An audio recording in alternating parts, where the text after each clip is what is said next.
Yes बेटा। Theorems नहीं हुई थी ना कल? थ्योरम थोड़ी हुई थी कल। चलो बेटा, कल हमने लास्ट में पार्टिकल्स का मोमेंटम रेशियो फाइंड करना सीख लिया था। आज हम लोग थ्योरम डिस्कस कर लेते हैं, उसके बाद बॉडीज के मोमेंटम रेशियो के बारे में बात करेंगे। पहले देखते हैं पैरेलल एक्सिस थ्योरम।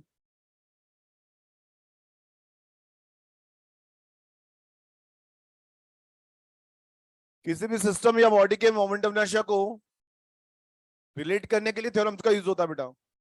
कि मान लीजिए हमें किसी एक एक्सिस के अबाउट मोमेंटम रेशियो पता है और दूसरी एक्सिस के अबाउट फाइंड करना है, तो दो थ्योरम का यूज हम लोग यहाँ करते हैं। एक तो होती है पैरेलल एक्सिस थ्योरम और दूसरी होती है perpendicular axis theorem. Parallel axis theorem is used for all types of bodies and system. There is no condition for a specific case. यानी कि it is valid for rod type bodies, यानी कि one dimensional bodies के लिए valid है, two dimensional bodies यानी कि disc के लिए भी valid है, ring के लिए भी valid है. It is valid for three dimensional bodies like sphere, cube, cuboid, cylinder, etc.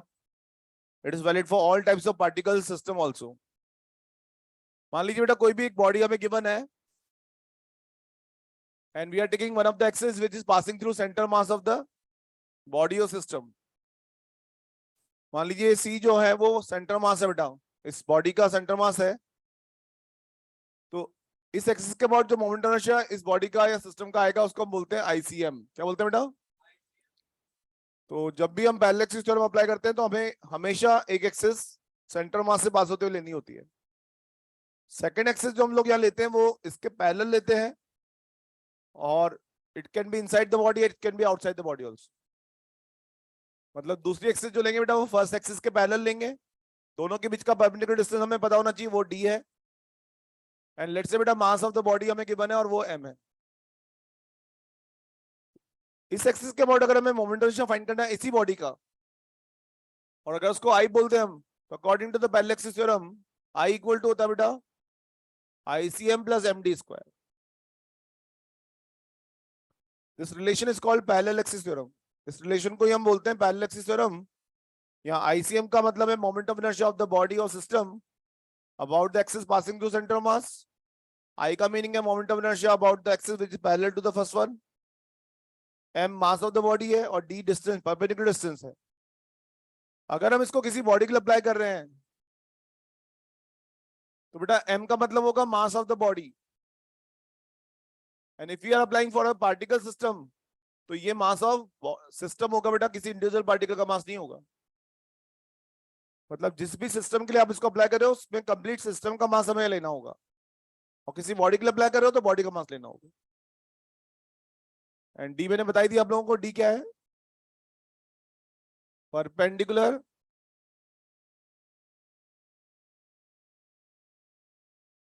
Distance between both the axis.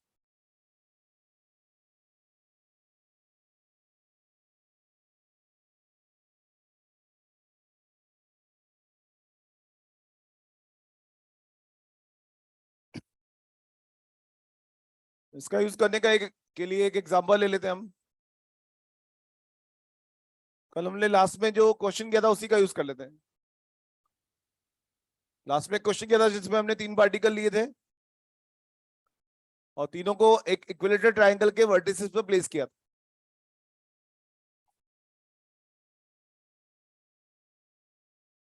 हम यहाँ दो एक्सिस वापस से कंसीडर कर रहे हैं जो हमने कल की थी। एक तो passing through centre and perpendicular to plane, and the second one is passing through one of the vertex and perpendicular to plane.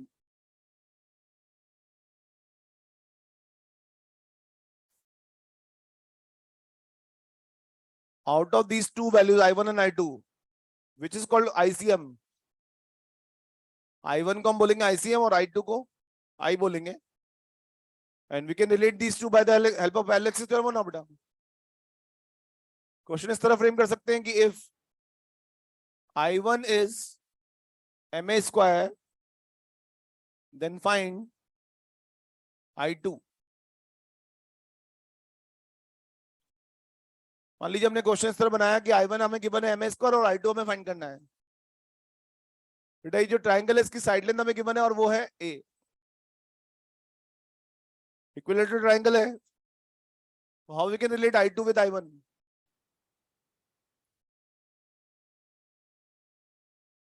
Parallel axis theorem का यूज करना पड़ेगा।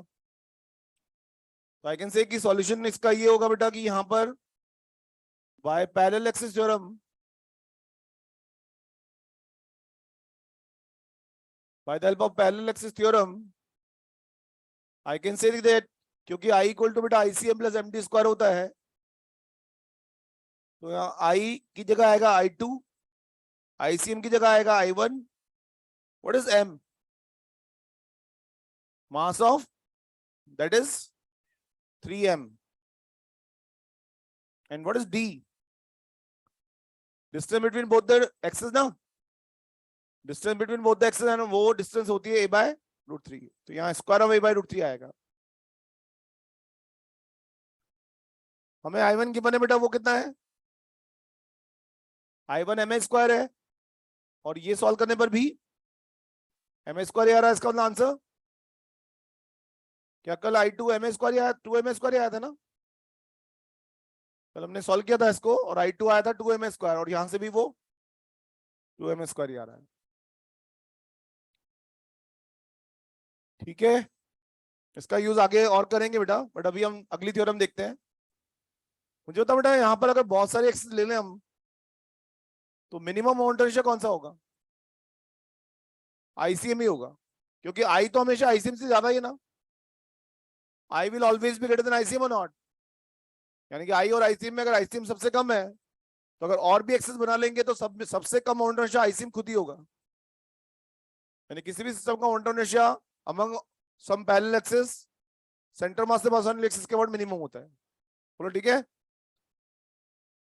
तो next is perpendicular axis theorem बेटा।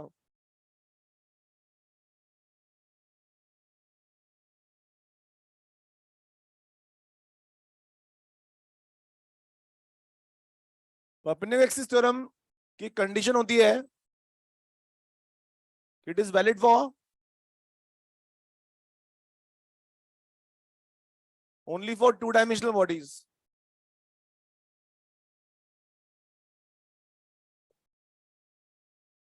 Or system. It is only valid for two-dimensional bodies or system. Two-dimensional bodies का मतलब laminas, disc, ring, इनके लिए valid है बेटा ये. But it is not valid for three-dimensional bodies like sphere, cone, cylinder, cube, cuboid. अगर particles के लिए apply करना है, तो सभी particle अगर एक ही plane में है, तो ये apply कर सकते हैं। अगर third axis के along भी अगर mass distribution है, तो उसको apply नहीं कर पाएंगे हम। Means this theorem is only applicable only for two-dimensional body or system, not for three-dimensional. अब इस एक्सिस का इसका स्टेटमेंट कैसे होता है बेटा, मान लो हमें कोई डिस्क गिवन है, रैंडमली कोई भी एक डिस्क ले लेते हैं बेटा, एक लेमिना है, एक शीट है, कोई भी लेमिना या डिस्क या शीट हमें गिवन है, तो उसमें हमें यहाँ पर इस थ्योरम को अप्लाई करने के लिए तीन एक्सिस की रिक्वायरमेंट होती है, और तीनों एक्सिस म्यूचुअली परपेंडिकुलर होती है, like X Y Z axis. All three axis are mutually, out of the three axes we have to take two axes in the plane of the body. Out of the three axes we have to take two axes in the plane of the body. And in the plane of the body का मतलब ये नहीं होता कि they must pass through the body. They can be outside the body also. मतलब यहाँ पर access ले सकते हैं, उसमें भी कोई प्रॉब्लम नहीं है, और यहाँ से लें तो भी प्रॉब्लम नहीं है। एक एक्सेस अंदर ले, एक एक्सेस बाहर लें तो भी सही है, बस two axes must be in the plane of the body. बोलो ठीक है। अभी मैं दोनों को इनसाइड द बॉडी कंसीडर कर रहा हूं। तो ये दो एक्सेस तो बेटा बॉडी प्लेन में है, मान लीजिए ये एक्स एक्सेस है और ये वाई एक्सेस। तो इसके अबाउट मोमेंट रेशियो इसका जो आएगा उसको मान रहा हूं मैं आई एक्स, और इस एक्सिस के अबाउट जो मोमेंट रेशियो इसका आएगा उसको मैं मान रहा हूं आई वाई। तो परपेंडिकुलर एक्सिस थ्योरम के अकॉर्डिंग इन दोनों के इंटरसेक्शन पॉइंट से पास होने वाली और बॉडी के प्लेन के परपेंडिकुलर जो थर्ड एक्सिस होगी, उसके अबाउट जो मोमेंट रेशियो आएगा आई जेड, वो आई एक्स और आई वाई के सम के बराबर होगा। मींस उन दो मोमेंट रेशियो को हमें ऐड करना है जो बॉडी प्लेन में है, और उससे जो रिजल्ट आएगा वो थर्ड एक्सिस के अबाउट होगा जो परपेंडिकुलर टू प्लेन है। मतलब हमेशा मोमेंट रेशियो वो दोनों ऐड करने जो बॉडी के प्लेन में है, और उससे जो रिजल्ट आएगा वो हमेशा उस एक्स के अबाउट होगा जो बॉडी के परपेंडिकुलर।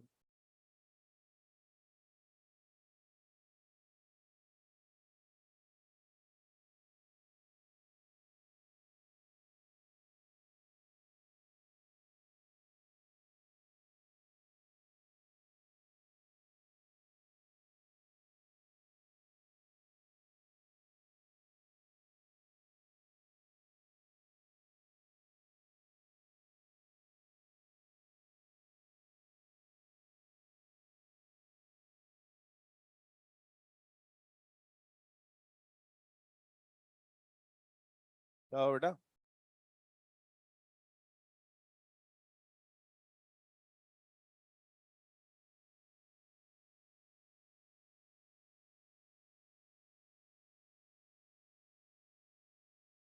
अभी तो बीच में वर्ल्ड कप भी आ गया तुम्हारे एग्जाम से पहले पहले ना, तो भी संभल के रहना है उसमें। वो क्या होता है? बहुत बढ़िया बात है।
आपको गिवन है आई एक्स 4 kg/m² है, आई वाई 3 kg/m² है। What is I Z? I X 4 है, आई वाई 3 है, तो what should be I Z? It should be, diagram देखो और बताओ बेटा, कौन सी दो एक्सिस बॉडी प्लेन में है? Y and Z. और कौन सी परपेंडिकुलर है? What should be the relation बेटा? बताइए, किन दो को ऐड करोगे? आई वाई और उससे रिजल्ट जो आएगा वो को होगा, हमें चाहिए आई जेड, तो I X minus I Y become I Z और नॉट? सही है, तो answer become 1, 4 - 3।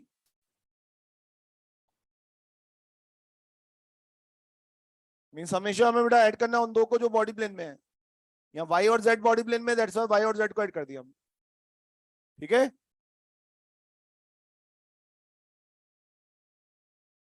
Now we take the moment of inertia of continuous mass system. और उसमें जो एग्जांपल हम सबसे पहले ले रहे हैं वो है यूनिफॉर्म रॉड।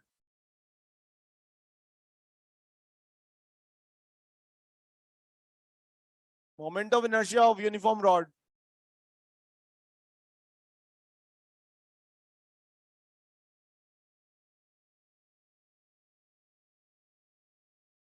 यूनिफॉर्म रॉड में बेटा हम लोग यहाँ पर मल्टीपल एक्सेस लेंगे, उनमें से पहली एक्सेस जो ले रहे हैं वो है passing through end of the rod. Passing through end of the rod and perpendicular to the rod also. ये एक्सेस रॉड के परपेंडिकुलर भी है और रॉड के एंड से पास हो रही है। रॉड के बारे में इंफॉर्मेशन दी हुई है कि मास एम है और लेंथ एल है इसका। रॉड का मास एम है और लेंथ एल है, और एक्सेस रॉड के परपेंडिकुलर है और एंड से पास हो रही है। तो इसके बाद हमें रॉड का मोमेंट फाइंड करना है। तो यहाँ पर नंबर ऑफ पार्टिकल काउंटेबल तो नहीं है, तो we have to make integration और नॉट। तो उसका तरीका होता है बेटा वो ये है कि यहाँ से एक्स डिस्टेंस पर एक एलिमेंट कंसीडर करो, उसके लेंथ तो है dx और मास है इसका dm। तो इस dm मास की डिस्टेंस अगर देखा जाए एक्सिस से तो कितनी है, and that distance is perpendicular distance also. तो इस एलिमेंट का मोमेंट क्या होगा dm का? और में moment of inertia of dm x² which we can say di। अरे होगा बेटा, क्योंकि मास एल लेंथ पर डिस्ट्रीब्यूटेड है, that's why we can say कि dm क्या होगा? dm को क्या लिखेंगे बेटा इन terms of m and l? m/l into dx। तो अगर यहां पर हम लिखते हैं m/l इंटू dx, तो यहां पर हमें di मिल गया, बट इंटीग्रेट करना पड़ेगा ना दोनों तरफ। Integration of di become, and यहाँ m/l एज इट इज, और इंटीग्रेशन ऑफ x² dx आएगा। लिमिट्स आर फ्रॉम 0 से l आएगा ना। What is integration of x²? यानी कि इट बिकम l³/3। तो यहाँ आएगा बेटा m/l और साथ में l³/3। सही है, सॉल्व करने पे क्या होगा? आई आ जाएगा ml square by 3. So this is the moment of inertia of rod about an axis passing through end of the rod and perpendicular to rod also. Passing through end of the rod and perpendicular to rod also बेटा, है ना?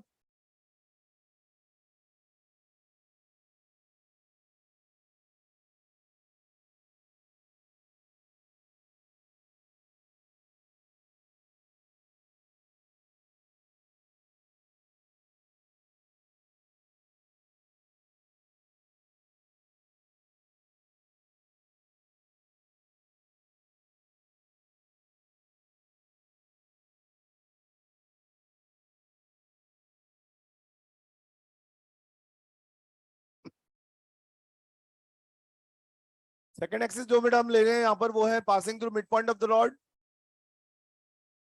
And perpendicular to rod also. मतलब इस बार आधी rod left side पर है axis के और आधी रॉड राइट साइड पर. मास आगे बी भी बेटा वही एम ही है. इस बार मोमेंट ऑफ इनर्शिया पहले से ज्यादा आएगा या पहले से कम? पहले से कम आएगा क्योंकि पहले सारे पार्टिकल्स को देखा जाए तो यहाँ 0 से लेकर एल तक डिस्ट्रीब्यूट है ना बेटा. बट यहाँ मैक्सिमम डिस्टेंस पार्टिकल कितनी है? तो वहां मैक्सिमम डिस्टेंस एल तक है, यहाँ L/2 तक ही है. तो पार्टिकल एक्सिस के क्लोज है या नहीं यहाँ पर? और जब पार्टिकल एक्सिस के क्लोज होता है तो मोमेंट ऑफ इनर्शिया अगेन बेटा सेम प्रोसेस रहेगा कि यहाँ से एक्स डिस्टेंस पर एक एलिमेंट लेंगे, इसका मास होगा dm और डिस्टेंस इसकी लेंथ होगी dx. तो वापस से वही di equal to dmx square आएगा. dm को m/l dx लिखेंगे और I इक्वल टू आ जाएगा integration of this. So we can reach to this point I equal to m/l integration of x square dx. मैंने तीनों स्टेप स्किप करते हुए डायरेक्ट स्टेप लिखी है m/l और साथ में integration of x square dx. बस लिमिट्स यहाँ पर डिफरेंट होगी. बताओ लिमिट्स क्या होंगी बेटा? Yes on the from the left to right ना. लेफ्ट का मतलब -L/2 और राइट का मतलब, तो we have to take -L/2 to +L/2. -L/2 से +L/2 सॉल्व करने की जगह हम इसको 2 इंटू 0 to L/2 ले सकते हैं. तो ये 2 ले लेंगे तो 2m/L आ गया और 0 से L/2 आ गया. बोलो कर सकते हैं ऐसा? इसको समझने का तरीका ये भी हो सकता है कि 0 से L/2 का मतलब आधी रॉड ले ली ना हमने और 2 से मल्टीप्लाई कर दिया मतलब दोनों पार्ट आ गए. बोलिए, क्योंकि 100% लेफ्ट रॉड का मोमेंट ऑफ इनर्शिया जितना आएगा उतना ही राइट का भी आएगा. दोनों रॉड्स एक्सिस के अबाउट आइडेंटिकल पोजीशन में है. इवन अगर इस रॉड को उठा के आप इधर ही ओवरलैप कर देते हो, इस रॉड को उठा के अगर इधर की तरफ रख देते हो तो भी मोमेंट ऑफ इनर्शिया सेम रहेगा या नहीं? मतलब अगर हम दोनों रॉड्स को एक तरफ ले आए, L/2 लेंथ की दोनों रॉड्स को एक तरफ ले आए ना, तो भी मोमेंट ऑफ इनर्शिया अभी जितना आएगा ना उतना ही रहेगा ना बेटा.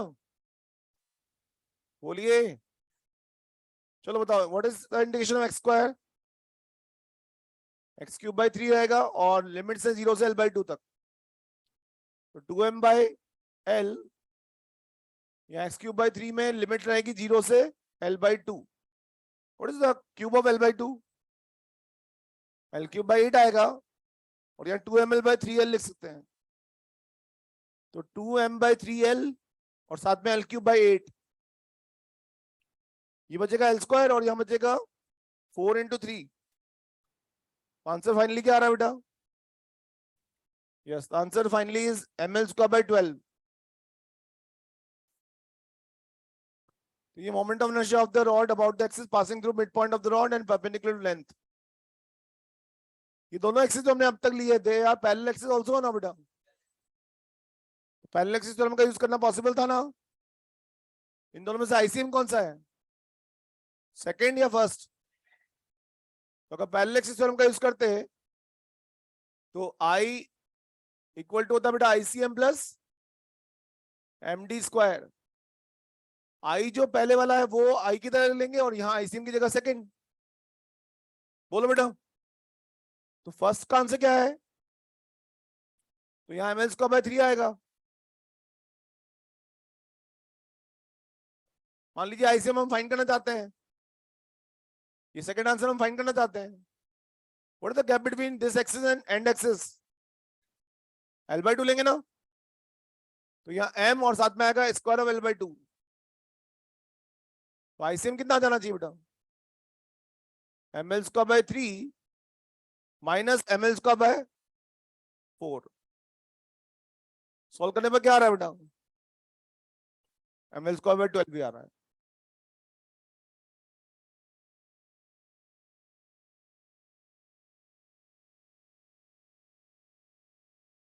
तो आईसीएम यहां से ml²/12 आ रहा है, और आंसर यही आना चाहिए था क्योंकि हमने अभी भी सॉल्व भी किया।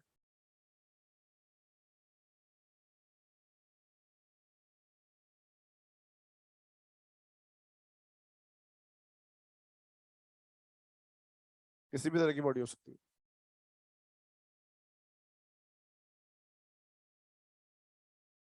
थर्ड टाइप की जो एक्सेस हम यहाँ ले सकते हैं बेटा, वो भी देखते हैं।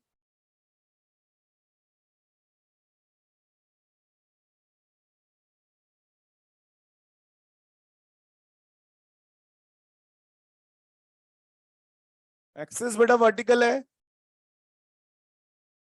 और रॉड जो है बेटा वो हम लोग यहाँ पर हॉरिजॉन्टल नहीं लेकर इंक्लाइन ले रहे हैं।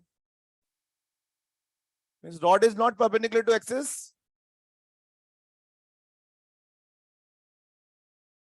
It is making angle theta with axis. यानी कि रॉड और एक्सिस के बीच का एंगल जो है वो 90 नहीं है, 90 से कम है, 90 से ज्यादा है। जैसे मान लीजिए बेटा ये एक्सिस है, और रॉड अगर ऐसे होती तब तो परपेंडिकुलर कहेंगे, और अगर रॉड इस तरह घूम जाए तो it is inclined making angle theta. Moment of inertia पहले से कम हो जाएगा या बढ़ जाएगा? इसके कंपैरिजन में यहां मोमेंट ऑफ इनर्शिया कम हो जाएगा ना, क्योंकि particles are coming close to axis. अगर बेटा ये ऐसे घूमने लग जाए अगर यूं ऊपर जाने की जगह यूं घूम जाए तो भी एक्सिस के पास ही जा रहा है ना, मास तो कम ही होगा।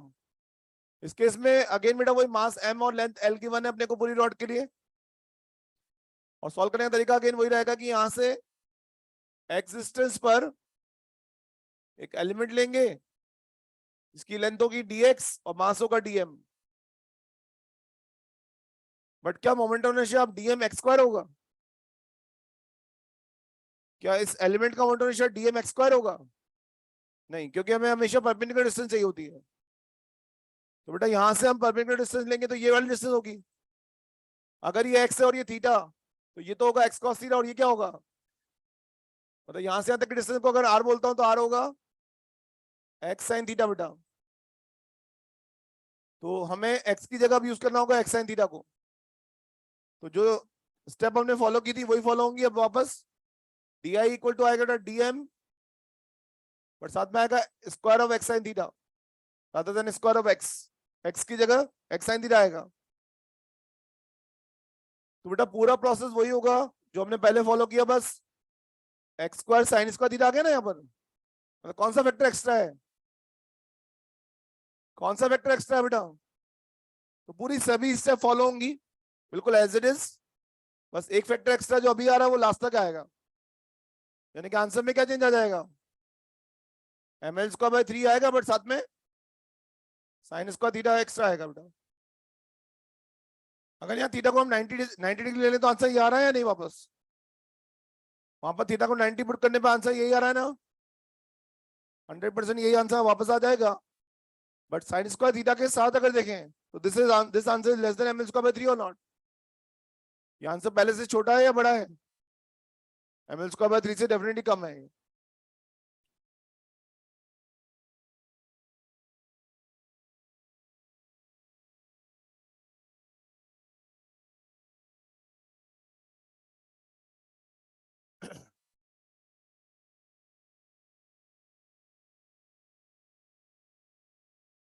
अगर जो सेकंड केस हमने लिया था उसमें भी एंगल को थीटा ले लें तो,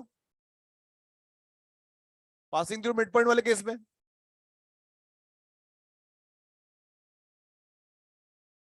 मिड पॉइंट वाले केस में आंसर पहले आया था ml²/12, अब क्या आएगा? अगर l/2 लेंथ इधर है और l/2 लेंथ इधर है, और पूरी रॉड का मास अब भी अगर m है तो ml²/12 तो अब भी आएगा, बट साथ में sin² थीटा मल्टीप्लाई होगा।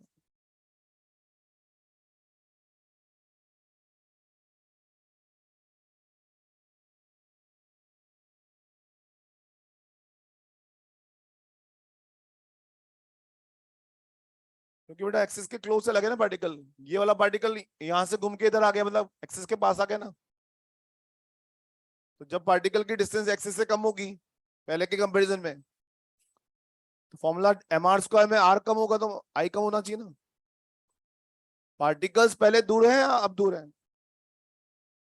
पहले इधर ऐसे थी ना रॉड सीधी, तो जो पार्टिकल यहां था वो पास आ गया ना पहले से। तो अगर पार्टिकल्स पास जाएंगे तो I कम होना चाहिए। सभी, बिल्कुल।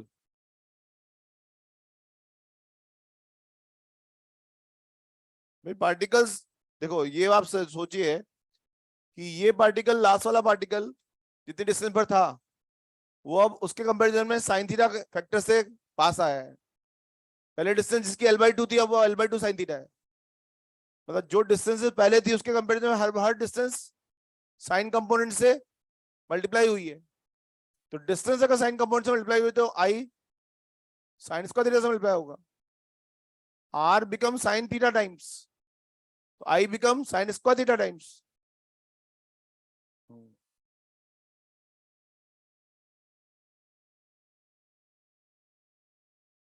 तो पहले इनिशियल कंडीशन में तो ज्यादा पार्टिकल क्लोज थे, इससे कंपेयर करो ना अब, उससे उसको कंपेयर मत करो, इसको कंपेयर करो इससे, तो समझ में आ जाएगा।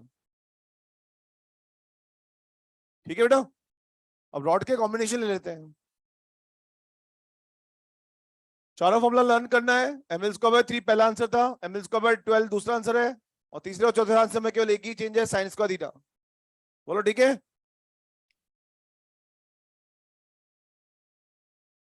We are taking a rod बेटा, इसका मास m और लेंथ l है, and we are taking one axis which is passing through distance l/6 from the corner. The question is find moment of inertia about the given axis.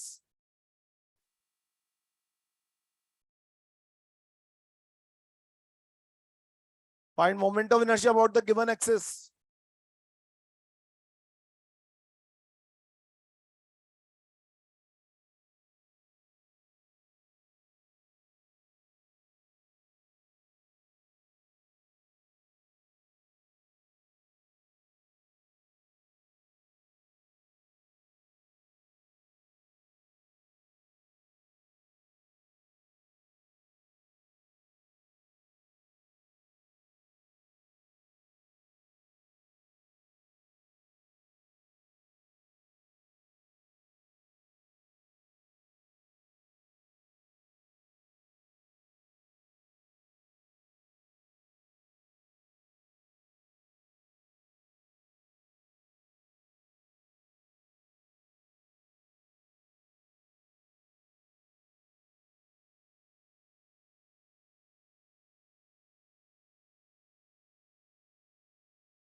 कौन सी theorem का use होगा? Parallel axis theorem में out of two axes one axis must pass through center of mass. तो here the center of mass is midpoint, यानी कि distance l/2 होगी दोनों side से इसकी। तो अगर टोटल डिस्टेंस l/2 है तो उसमें से l/6 माइनस कर देंगे तो we get the distance d, और इसके बाद जो मोमेंट ऑफ इनर्शिया होगा उसको बोलेंगे ICM। Apply parallel axis theorem बेटा।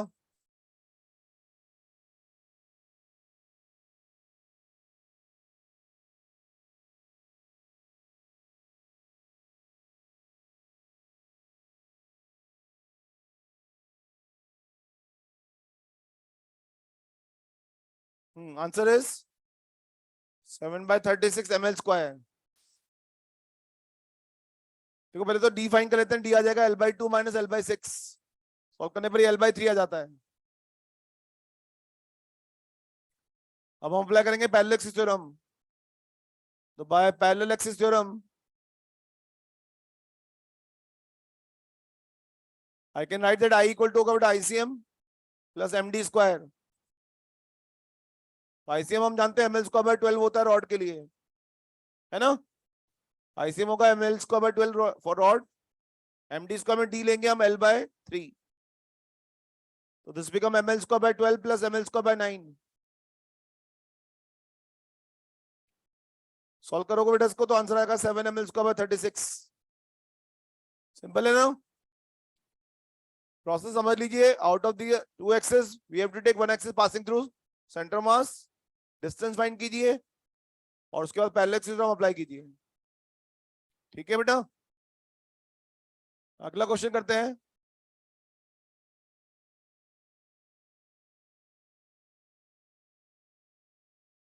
बेटा एक एल लेंथ की रॉड है ऐसे, जिसका मास m और लेंथ l है, सेंटर से एक्सिस पास हो रही है, तो मोमेंट इनर्शिया मान लो पहले आई है। अगर मान लीजिए बेटा इस रॉड को मैं वी शेप में बेंड कर देता हूं,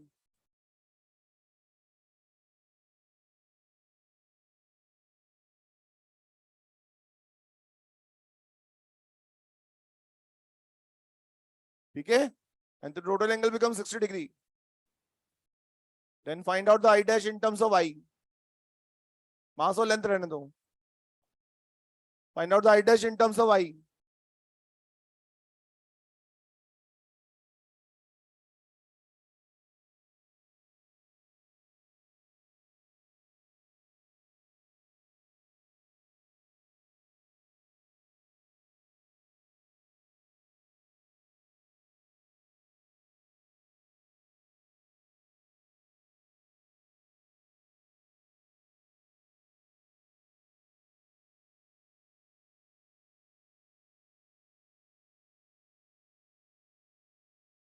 पहले रॉड ऐसी थी, अब ऐसे हो गई, एक्सिस के क्लोज आगे बढ़े, एक्सिस बीच में है।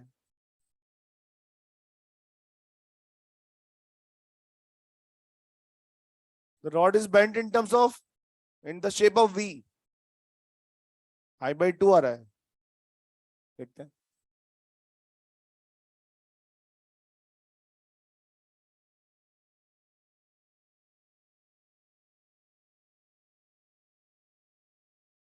कम तो हो गए तो बताना। I by 8 आ रहा है।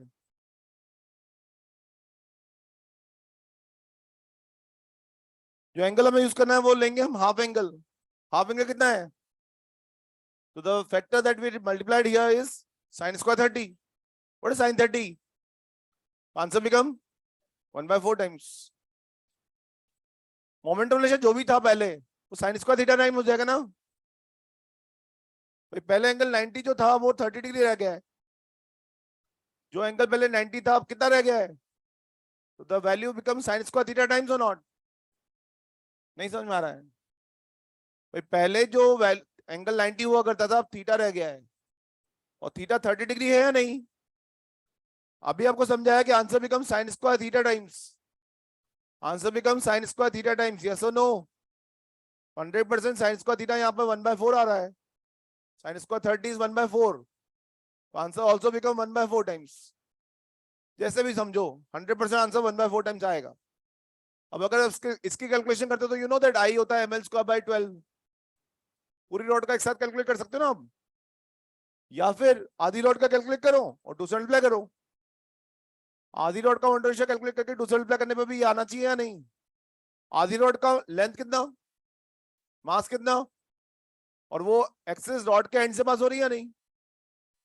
तो इसको सॉल्व करने का एक तरीका क्या हो सकता था, आई इक्वल टू m/2 l/2 का स्क्वायर बाय 3 बोलो इंटू 2। आधी रॉड का मास भी आधा है, लेंथ भी आधी है, और एक्सिस एंड से पास हो रही है, तो फॉर्मूला चेंज होकर ml स्क्वायर बाय 3 हो जाएगा। बाकी सबको सही है, समझ में आया। तो ml स्क्वायर बाय 3 और साथ में आएगा 2, क्योंकि दो रॉड्स हैं ऐसी। तो ये सॉल्व करने में ml स्क्वायर बाय 8 24 आ रहा है, 8 इंटू 3 24 इंटू 2 करेंगे तो 12 आ जाएगा। ये तो पहला हो गया। वैसे इतना सब कुछ करने की जरूरत थी नहीं, बट फिर भी आपको समझाने के लिए बता रहा हूँ। डायरेक्टली बेटा ये कर सकते हो, आपकी जितना एंगल बन गया ना, उसका साइन स्क्वायर ले लो बस, उतने टाइम्स हो जाएगा आंसर। तो पहले थीटा 90 हुआ करता था और अब थीटा 30 डिग्री रह गया है, तो sine square 30 will be 1/4 and answer should be 1/4 times. इतना सा कैलकुलेशन है देखने को। तो अब अगर आप यहां देखते हो तो आपको यहां पर लेना पड़ेगा हाफ रॉड का moment of inertia with sine square 30। तो आई ऑफ द सिस्टम इस केस में क्या बनेगा, आई डैश को हम बोल रहे हैं ml square by 3 sine square theta वाला फॉर्मूला लगेगा। तो m l square by 3 sine square 30, ये एक पार्ट का मोमेंट ऑफ इनर्शिया इंटू 2 करो, बोलो सही है। तो इस वाले प्रोसेस में और इस वाले प्रोसेस में केवल कौन सा फैक्टर डिफरेंट है, साइन स्क्वायर 30 तो डिफरेंट है। तो अगर वो आंसर ml स्क्वायर बाय 12 आ रहा है तो ये answer ml square by 12 into sine square 30 आएगा। इसलिए बेटा आई डैश को लिख सकता हूं मैं ml square by 12 sine square 30 and 100% अगर ये आई है तो आई डैश इक्वल टू आ जाएगा आई टाइम्स 1/4 I/4।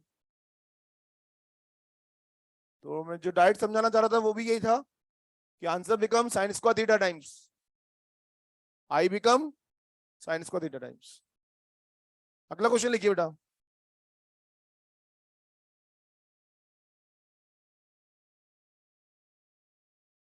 किधर भी ले लीजिए, इस वाली रॉड को इधर ले लूं,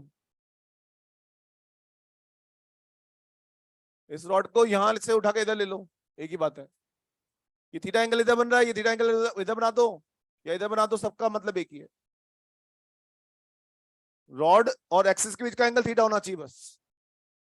मतलब ये वाली जो रॉड है ना, ये वाली रॉड उठा के आप यहाँ ले लो तो वो क्वेश्चन बन जाएगा जो बताना चाह रहा हूँ। बोलो बेटा। तो 100% ये आंसर और ये वाला आंसर और वो आंसर वो एक ही चीज है भाई। इसमें और इसमें कोई अंतर ही नहीं है, ये जो फॉर्मूला लिखा था ना हमने और इसमें कोई अंतर नहीं, क्योंकि यहाँ पर ये रॉड जो है मोमेंट ऑफ इनर्शिया में क्या देखना होता है, मास और डिस्टेंस, मास और मास का डिस्ट्रीब्यूशन मतलब। तो ये जो रॉड ऐसे रखी हुई है ना, वो अगर ऐसे रख दी जाए तो भी आंसर हो जाएगा। थीटा 30 डिग्री ऊपर से बने या नीचे से बने एक ही बात है। लिखिए four identical rods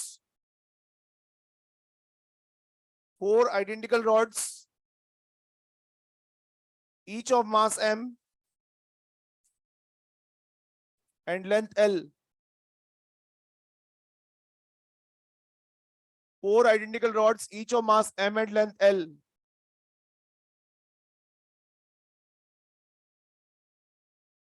are placed as sides of a square, are placed as sides of a square. Then find moment of inertia of the system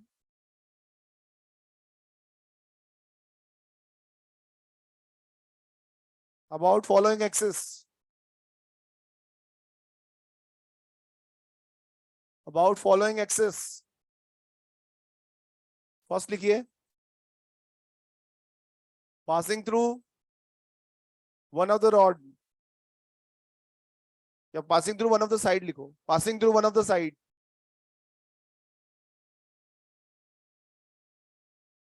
Second नहीं, along the rod. Passing through one of the side का मतलब along the rod ही होता है। Passing through one of the side लिख दिया गया है, इसका मतलब साइड के अलोंग हिलेंगे ना एक्सिस को, उसमें और कुछ लिखने की जरूरत नहीं है। सेकंड लिखिए passing through mid point of two opposite side, passing through mid point of two opposite sides.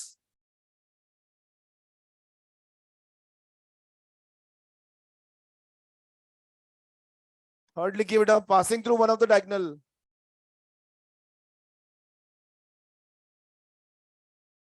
Passing through one of the diagonal.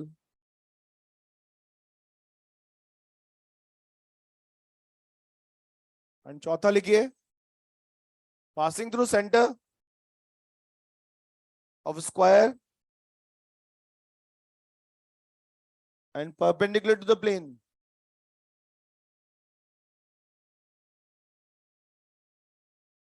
Solve कीजिए बेटा.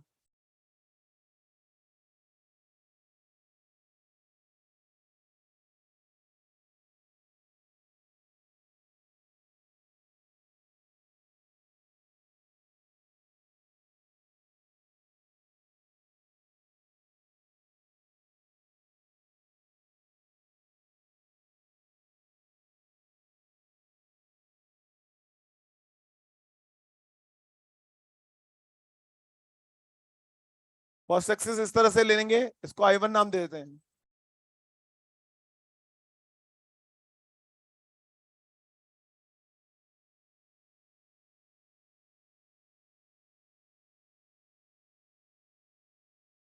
सेकंड एक्सिस है passing through mid point of opposite side, मतलब इस तरह से, ये I2.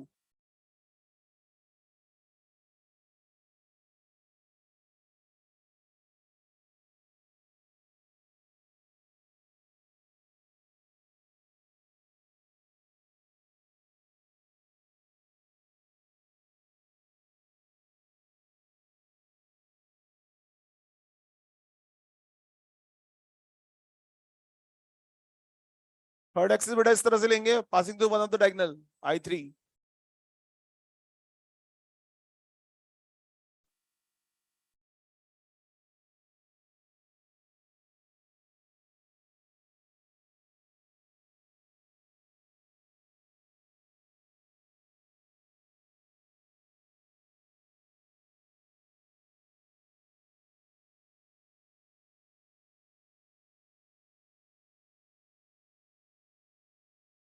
The fourth axis passing through center and perpendicular to plane.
First answer आया किसी का? क्या है answer? 5/3 ml². Second 2/3 ml². Third 2/3 ml². Fourth 4/3 ml². चलो फर्स्ट देखते हैं बेटा सब लोग. देखो फर्स्ट केस में axis is passing through one of the rod. जिस रॉड से एक्सिस पास हो रही है इसका मोमेंट रेशियो तो क्या हो जाएगा? 0 हो जाएगा, क्योंकि एक्सिस के रॉड का हर पार्टिकल एक्सिस पर ही है. स्टॉप राइटिंग, सब लोग तो देख लो ढंग से पहले. ये रॉड जो है एक्सिस पर है पूरी की पूरी, तो इसका मोमेंट रेशियो 0 हो जाएगा. इस वाली रॉड के लिए एंड से पास हो रही है एक्सिस, और इसके लिए भी. तो एंड से पास होने के लिए फॉर्मूला क्या होता है? तो इन दोनों के लिए ml²/3. इस रॉड के लिए कैसे फाइंड करेंगे? Parallel axis theorem. But without parallel axis theorem भी अगर हम देखें तो इस रॉड का हर पार्टिकल कितना डिस्टेंस पर है? तो जब पार्टिकल L डिस्टेंस पर हो तो मोमेंट रेशियो डायरेक्टली ml² होना चाहिए नहीं? जब कोई भी m मास की डिस्टेंस एक्सिस से L हो तो मोमेंट रेशियो क्या होना चाहिए? तो इसके हर पार्टिकल का डिस्टेंस L है ना बेटा, तो directly we can write ml² also. But अगर पैरेलल एक्सिस थ्योरम समझना चाहते हो तो यहाँ पर एक एक्सिस ले लेंगे हम इससे पास होते हुए, और उसको बोलेंगे ICM और फिर md². अगर जो एक्सेस हम इसके पास होते लेंगे तो अगर उसका आईसीएम देखें तो 0 आएगा। तो I equal to ICM plus MD square में अगर आईसीएम 0 हो तो आई इक्वल टू क्या आ जाएगा, एमडी स्क्वायर, जहां डी कितना लेंगे। तो बेटा यहाँ पर फर्स्ट रॉड का काउंट 0 आएगा, सेकंड और थर्ड का काउंट एमएल स्क्वायर आएगा, एमएल स्क्वायर बाय 3 आएगा, और चौथी रॉड का एमएल स्क्वायर आएगा। तो इस तरह से बेटा यहाँ I1 जो हम लेना चाह रहे हैं वो आ जाएगा 0 plus ML square by 3 plus ML square by 3 plus ML square. ये चारों रॉड का काउंट आ गया और इनका सम करने पर आ रहा है बेटा 5/3 एमएल स्क्वायर। ये फर्स्ट केस कंप्लीट हुआ। इस केस में देखेंगे तो बेटा दो रॉड्स के सेंटर से पास हो रही है एक्सेस, और दो रॉड जो है इसके पैरेलल है। जैसे वहां डिस्टेंस एक्सेस और इस रॉड के में एल थी, वैसे यहां से रॉड और एक्सेस के बीच का डिस्टेंस L/2 है। इस केस में बेटा दो रॉड के लिए तो ML square by 3 answer ML square by 12 आएगा। For two rods the answer is ML square by 12, सही है। And for other two rods answer आएगा बेटा एमएल स्क्वायर बाय 4, क्योंकि डिस्टेंस L/2 है ना बेटा यहां से यहां तक। तो M into square of L/2 यानी कि एमएल स्क्वायर बाय 4, और दो के लिए ऐसा इसलिए मल्टीप्लाई बाय 2। तो बेटा ये बन गया एमएल स्क्वायर बाय 6, और ये बन गया एमएल स्क्वायर बाय 2। दोनों का ऐड कीजिए, you get the answer 2/3 ML square I2। तो सेकंड केस में आंसर 2/3 एमएल स्क्वायर आना चाहिए। ठीक है बेटा। अगर मैं इस केस को लेता हूं बेटा यहाँ पर, तो यहाँ पर एक रॉड का एंगल 45 डिग्री है, दूसरी रॉड का भी, तीसरी का भी और चौथी का भी। सारी रॉड्स का एंगल एक्सिस से कितना है, और सभी रॉड्स के एंड से पास हो रही है ना axis. Axis is passing through end of the rods और नो बेटा। तो formula for the one rod will be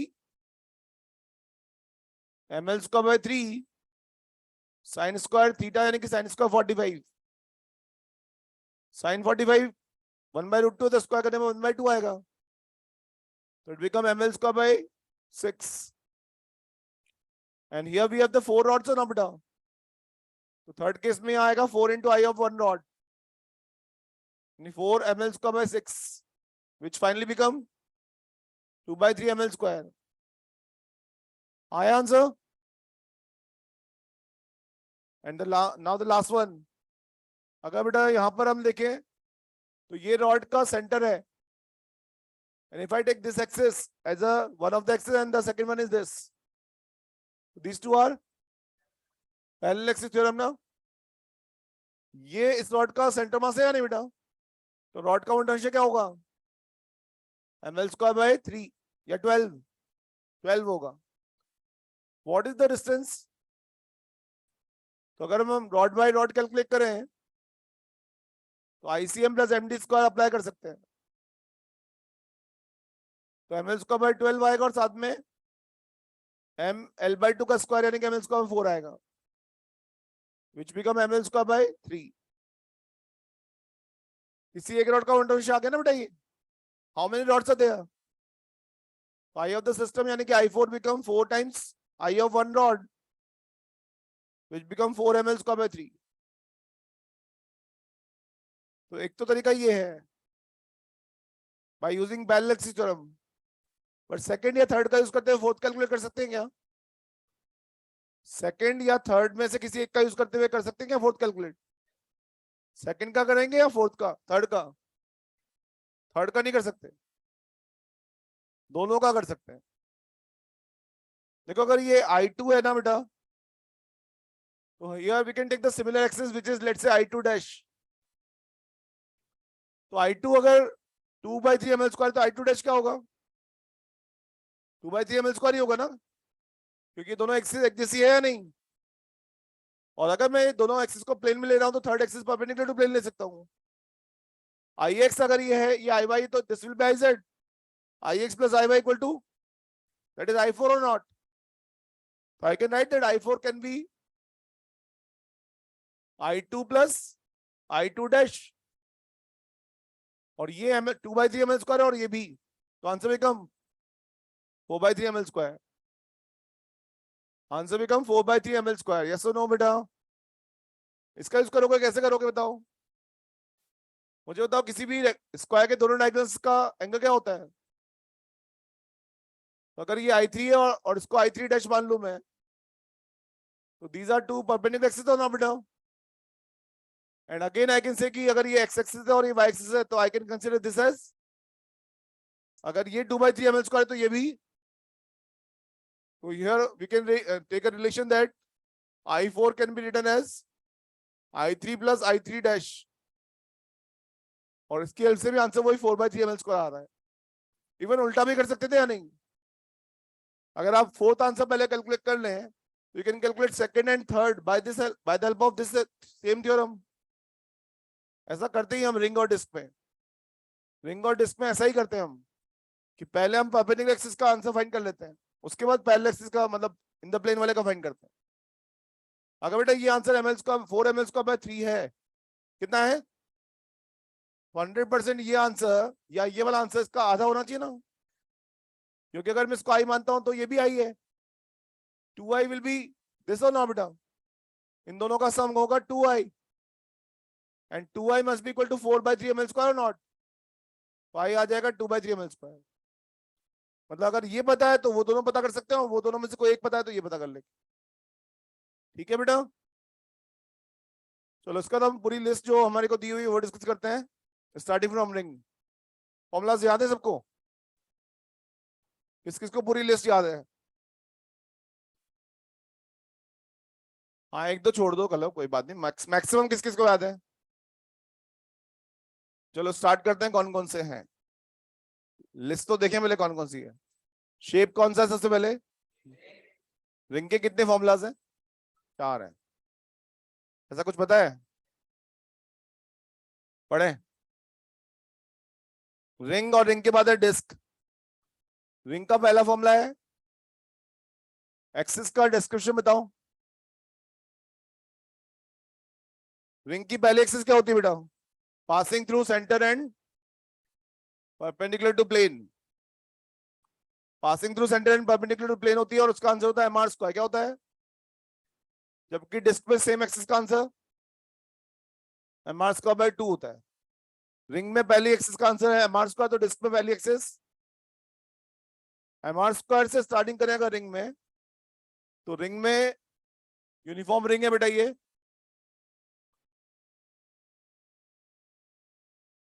तो यूनिफॉर्म रिंग में हम सबसे पहले लेते हैं passing through centre and perpendicular to plane, और इसके अबाउट जो मोमेंट ऑफ इनर्शिया होता है बेटा वो होता है mr स्क्वायर। क्या होता है? फिर अगर मैं यहां जो एक्सिस लेना चाहता हूं वो डायमीटर के लॉन्ग ले लूं, तो डायमीटर के अबाउट जो एक्सिस होगी उसका आंसर आएगा mr स्क्वायर बाय 2। कौन सी थ्योरम यूज होती है? पूरा ध्यान इधर रखो, अगर आपको याद है तो भी और नहीं है तो भी। अगर ये हमें डिराइव करना है तो हम जानते हैं यहाँ पर एक और डायमीटर ले लेंगे। अगर बेटा मैं इसको x मानता हूं तो इसको y, and I can consider this as z। बोलो ये दोनों इक्वल होंगे या नहीं? अगर ix की वैल्यू i है तो iy की वैल्यू भी i ले सकते हैं, और थ्योरम होती है ix plus iy equal to iz। तो यह 2i become mr square, 2i become, then the I become mr square by 2। इस तरह से बेटा ये आंसर डायमीटर वाला आ जाता है mr स्क्वायर बाय 2। बोलो ठीक है? फिर हम इन दोनों के पैरेलल कुछ एक्सिस लेते हैं। थर्ड नंबर की जो एक्सिस हम लोग यहाँ लेते हैं वो लेते हैं tangential but perpendicular to plane, tangential but perpendicular to plane. तो ये वाला आंसर अगर बेटा हमें जानते हैं आईसीएम कहलाएगा, तो ये आई होगा ना, आई इक्वल टू होगा आईसीएम प्लस एमडी स्क्वायर, जहां डी कितना है? According to the parallel axis theorem I equal to आ जाएगा आईसीएम प्लस mr स्क्वायर, और आईसीएम खुद कितना है? तो mr square plus mr square become 2mr square. Third number axis है। और इस तरह से चौथी नंबर की एक्सिस होती है वो हम लेते हैं डायमीटर के पैरेलल टेंजेंशियल एक्सिस। इसको बोलेंगे axis tangential to the ring, in the plane. Axis tangential to the ring but in the plane of the ring. इस बार इसको ICM बोलेंगे ना बेटा, और हमें फाइंड करना आई अगेन, डिस्टेंस अगेन आ रहा है या नहीं, तो थ्योरम सेम लगेगी, I equal to ICM plus MR square. ICM इस केस में होगा बेटा डायमीटर वाला आंसर जो कि कितना है, MR स्क्वायर बाय 2 है, तो MR square by 2 plus MR square बन जाएगा 3/2 MR square. These are the 4 types of axes generally taken in the case of ring. Ring के केस में इन चारों एक्सिस का यूज होता है। पहला फॉर्मूला MR स्क्वायर, दूसरा MR स्क्वायर बाय 2, तीसरा 2 MR स्क्वायर, चौथा 3/2 MR स्क्वायर। पहला फॉर्मूला लर्न करना, बाकी आपको डिराइव करना आना चाहिए। और पहला फॉर्मूला MR स्क्वायर क्यों है बता सकते हो? सारा पार्टिकल, सभी पार्टिकल की डिस्टेंस R है, सभी पार्टिकल के एक्सिस से डिस्टेंस, इसलिए मोमेंटम इनर्शिया MR स्क्वायर आना ही है। अगर बेटा इसको, इस पूरे मास को इकट्ठा करके मैं एक ही जगह ले आऊं, तो रिंग का सारा मास इकट्ठा करके एक डिस्टेंस R पर ले आए तो MR स्क्वायर रहेगा। और अगर डिस्क को, रिंग को आधा करके एक तरफ डाल देता हूं, एक तरफ का आधा पार्ट दूसरी तरफ डाल देता हूं, तो भी MR स्क्वायर रहेगा। अगर आधी रिंग को दूसरी आधी रिंग पे डाल देता हूं, तो भी MR स्क्वायर रहेगा। साइकिल का जो पहिया होता है उसमें स्पोक्स का मास अगर नेग्लिजिबल मान लिया जाए तो it can be considered as a ring.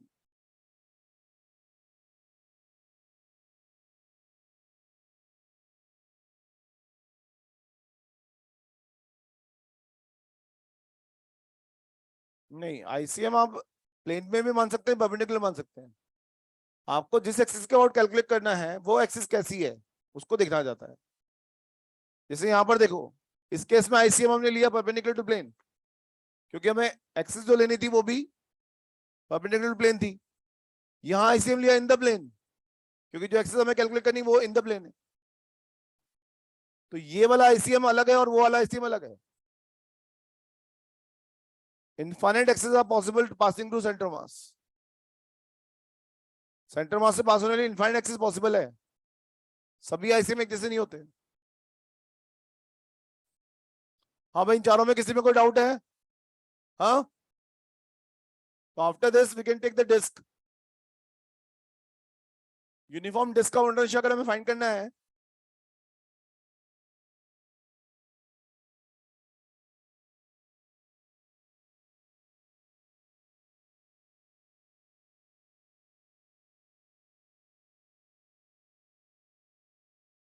तो यूनिफॉर्म डिस्क हमें गिवन है बेटा, और इसके लिए पहली वाली एक्सिस जो हम ले रहे हैं वो passing through centre and perpendicular to plane ले रहे हैं। तो आंसर सबको लर्न होगा, क्या होता है आंसर? MR स्क्वायर बाय 2 होता है, बट वो कैसे आता है? इंटीग्रेशन से। पता है वो कैसे आता है?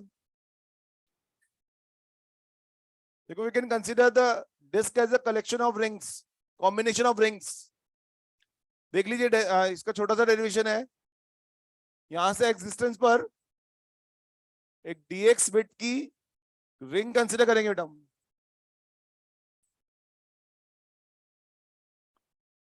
जैसे प्याज की स्लाइस में बहुत सारी रिंग से बनी हुई होती ना, वैसा ही मान लो उसको।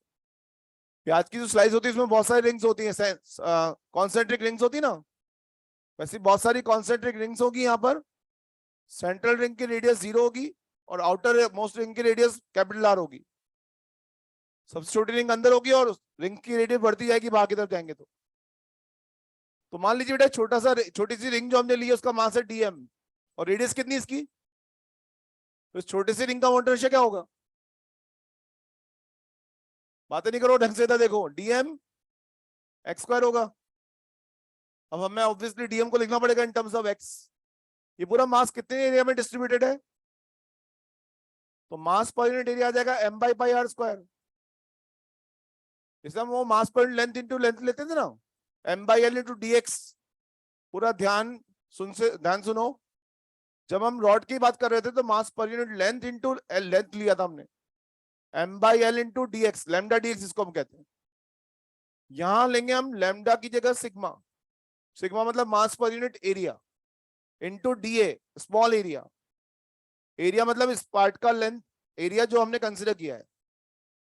इस पूरे पार्ट को अगर देखें तो इसकी विड्थ तो है dx, कितनी है, और लंबाई कितनी है 2 पाई आर की जगह 2 पाई एक्स।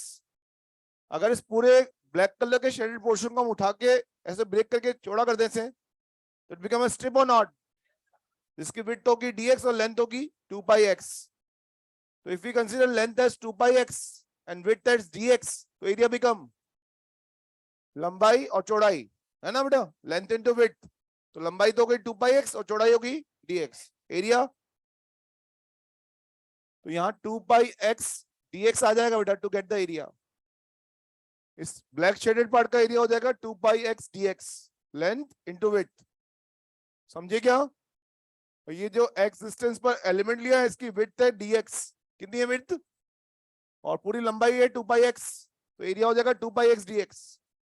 ये बेटा dm की वैल्यू है, अभी इसकी वैल्यू है, और साथ में x स्क्वायर है या नहीं। और अगर हमें पूरा मोमेंटम निशा चाहिए then we have to indicate from 0 to r, क्योंकि पूरी रेडियस कितनी है इसकी, तो 0 से r तक इंडिकेट करना पड़ेगा। देखो पाई से पाई कैंसिल, बोलो 2m बाई आर स्क्वायर बाहर आ जाएगा, x और x स्क्वायर मिलकर x क्यूब बनेगा dx के साथ from 0 to r। What is integration of x cube, x power 4 by 4 यानी r पावर 4 बाय 4। तो यहां आएगा 2m बाई आर स्क्वायर और साथ में r power 4 by 4। Finally the answer is r square by 2 आ गया बेटा ये। तो बस पहले आंसर का में चेंजेस जो आए हैं वो कंसिडर अगर हो गए तो बाकी आंसर बहुत इजीली आ जाएंगे। पहला आंसर वहां जो mr स्क्वायर था वो यहाँ क्या आ गया, बेसिकली वहां m मास पूरा का पूरा पेरीफेरी पे था ना, और वहां पर जो मास पेरीफेरी पर था वो यहाँ सेंटर से लेकर पेरीफेरी तक डिस्ट्रीब्यूटेड है या नहीं।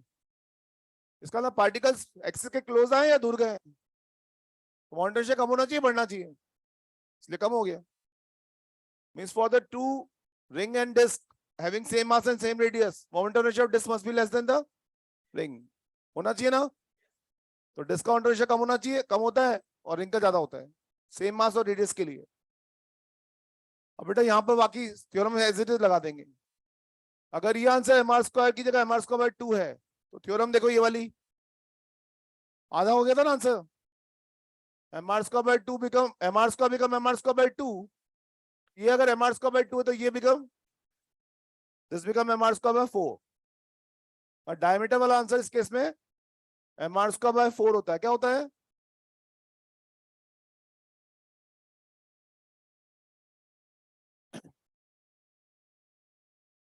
डिस्क के केस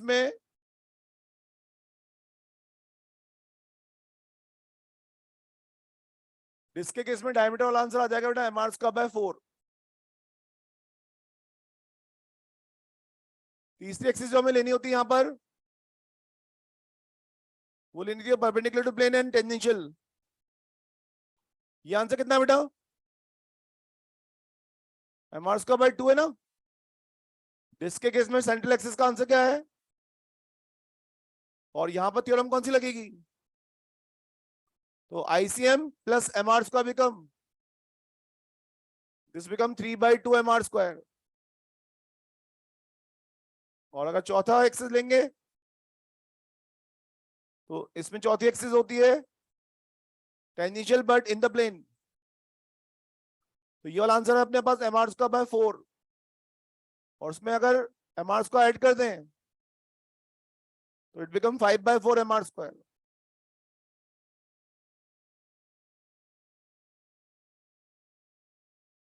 ये बेटा केसेस सारे, पहला केस अगर इंटीग्रेशन से आया बाकी सारे केस थ्योरम से आ जाते हैं।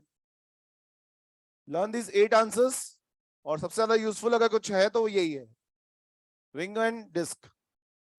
उसके अलावा स्फेयर वगैरह, स्फेयर यूज होता है, सिलेंडर तो डिस्क की तरह है या रिंग की तरह है, इसलिए वो भी आसानी से याद हो जाता है।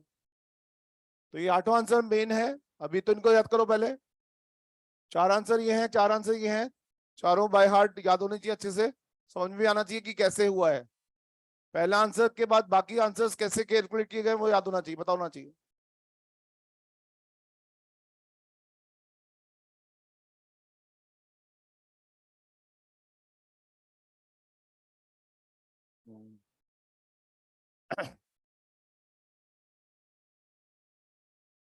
हाँ ये बात भी सही है। कह रहे चूहे को बुला लो, पंडे हो जाएगा। कौन कह रहा है? तुम ही कह रहे हो। तुम आ जाओ ना, चूहे की एक्टिंग कर लो। चलो बेटा, अभी तो ये कंप्लीट किया सबने। अब ये इसके बाद जो पॉइंट है ना, वो एनुलर डिस्क का है। आप लोगों को एक टास्क रहेगा कि एनुलर डिस्क का मोमेंटम क्या होना चाहिए, वो इस डेरिवेशन से थोड़ा आइडिया लगाना। एनुलर डिस्क में क्या होता है, सुन लो ढंग से। ये सेंटर में जो वुडी डिस्क यहाँ पर है ना, 0 से 8 तक मास फैला हुआ है, उसमें बीच वाला पार्ट का मास कट करके बाहर फैला दिया मान लो हमने। मतलब मास को सेम रखना है अपने को, बट सेंटर से उसको खाली करके बाहर बाहर डाल दिया मतलब। एनुलर डिस्क में क्या होता है, मास में कंप्लीट डिस्क में से सेंट्रल पार्ट को कट करके उस मास को बाहर फैला दिया है हमने। तो माउंटेन बढ़ जाना चाहिए, कम हो जाना चाहिए? अगर सेंट्रल पार्ट को कट करके अलग करते तब तो माउंटेन कम हो जाता, क्योंकि मास कम हो जाता। बट अभी हम लोग मास को कट करके अलग नहीं कर रहे हैं, उसको बाकी पार्ट में डिस्ट्रीब्यूट कर रहे हैं। तो अगर अंदर रेडियस, इनर रेडियस में R1 है और आउटर रेडियस R2, तो moment of inertia should be more than the mr²/2 और नॉट। अगर R2 रेडियस और m मास की डिस्क होती, अगर m मास और R2 रेडियस की कंप्लीट डिस्क होती, तो आंसर आता है mr²/2। बोलो बेटा। बट हमने क्या किया, मास की स्टार्टिंग कहां से की, R1 रेडियस से, और कहां तक मास डिस्ट्रीब्यूटेड है, तो इनर रेडियस R1 है और आउटर रेडियस R2 है। तो मोमेंट ऑफ इनर्शिया mr²/2 जैसे ही आएगा, बट डिस्ट्रीब्यूशन होगा उसका फ्रॉम R1 टू R2। तो मोमेंट ऑफ इनर्शिया mr²/2 से ज्यादा आना चाहिए। वैसे फॉर्मूला तो याद होगा आप लोगों को, नहीं है तो समझो। अभी बताओ मुझे कि अगर R1 से R2 तक मास डिस्ट्रीब्यूट है, तो लिमिट्स में कैसे जाएंगे? R1 से R2 आएगा, यहाँ x⁴ आता है ना, तो R2⁴ माइनस R1⁴ आएगा। सब लोग बोलो क्या आएगा, R⁴ माइनस R1⁴। एक चेंज तो ये आएगा। दूसरा, मास कितने एरिया में डिस्ट्रीब्यूट था अभी? अभी तो पूरे πr² में डिस्ट्रीब्यूट था, तब कितने एरिया में डिस्ट्रीब्यूट हो? πr² minus R1²। तो यहाँ R² की जगह आएगा R2² माइनस R1², और ऊपर आएगा R2⁴ माइनस, ये R2⁴ माइनस R1⁴ को फैक्टराइज करें तो a² माइनस b² वाले फॉर्मूला से एक आएगा a माइनस b, और एक यानी कि एक आएगा R2² माइनस R1² और एक R2² प्लस R1²। और नीचे वाला पार्ट माइनस में ना, तो माइनस माइनस वाला पार्ट बचेगा प्लस वाला। समझ में आया? देखो मॉडल में फॉर्मूला क्या है। हाँ m/2 तो है, बट यहाँ क्या है, R1² प्लस R2²। कैसे आया, समझ में आ गया ना? ऐसे।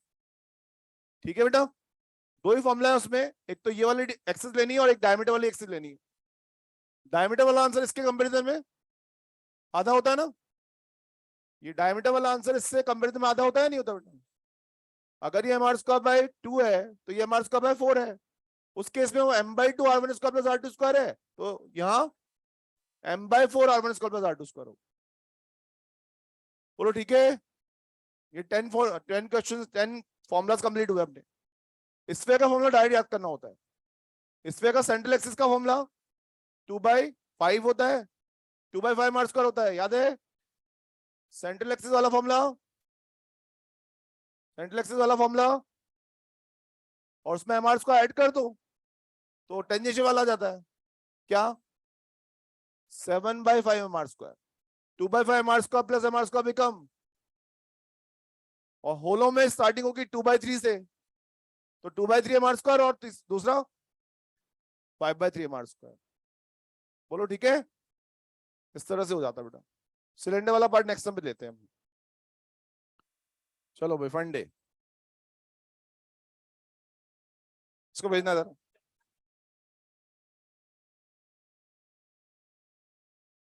आ गया क्या बाहर? क्या करें बेटा? वो बंद कर दें? उससे क्या होगा, वो बच्चे भी तो एंजॉय कर लेंगे, क्या दिक्कत है? हाँ रिकॉर्डिंग है वो मुझे पता है, बट कोई गलत काम थोड़ी कर रहे हैं अपन। क्यों भाई, कुछ गलत कर रहे हैं क्या? नहीं, कुछ गलत नहीं है।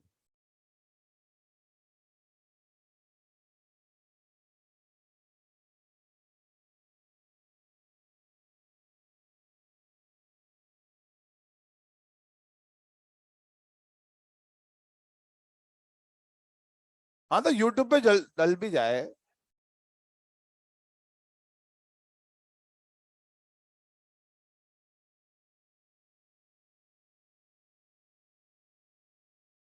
हम लोग तो इतनी बात कर सकते हैं कि अपन यहाँ खड़े होके कुछ गलत कर नहीं रहे ना, तो डरना किस बात का भाई।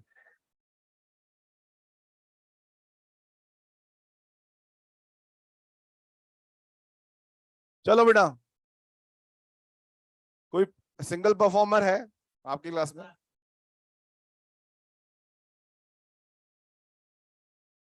सोलो परफॉर्मेंस दे सकता हो, कोई अच्छा सिंगर हो?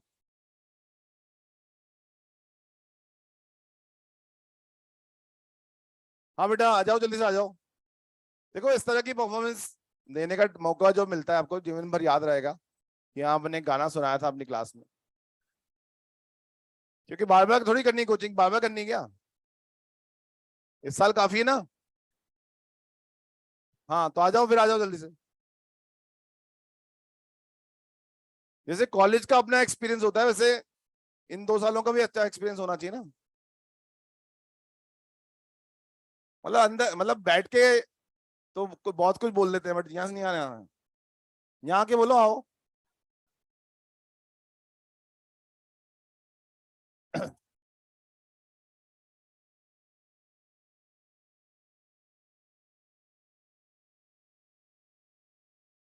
हाँ बेटा। मेरा मेरा टाइम तो तुम्हारे सामने, मतलब जहां मैं वहां बैठता था तो हो गया मेरा टाइम खत्म। आप तो अपना स्टार्ट, अभी आप लोगों का टाइम है। यस बेटा। चलो भाई, ठीक है बेटा, क्लास ओवर कर रहे हैं हम लोग, ऑनलाइन वाले स्टूडेंट्स को बोल रहा हूँ, है ना।